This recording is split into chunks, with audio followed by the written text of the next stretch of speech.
சொல்லுக்கும் அர்த்தத்துக்கும் தூரங்கள் கிடையாது. சொல்லாத காதல் எல்லாம் சொர்க்கத்தில் சேராது. எண்ணிக்கை தீர்ந்தாலும் முத்தங்கள் தீராது. எண்ணிக்கை பார்த்தாலே முத்தங்கள் ஆகாது. அனுபவமோ என் வீட்டு தோட்டத்தில் பூவெல்லாம் கேட்டுப்பார். என் வீட்டு ஜன்னல் கம்பி எல்லாமே கேட்டுப்பார்.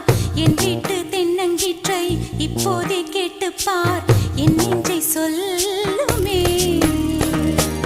உன் வீட்டு தோட்டத்தில் பூவெல்லாம் கேட்டுப்பார். உன் வீட்டு ஜன்னல் கம்பி எல்லாமே கேட்டுப்பார். உன் வீட்டு தென்னங்கீற்றை ஒவ்வொன்றாய் கேட்டுப்பார். என் பேர் சொல்லுமே.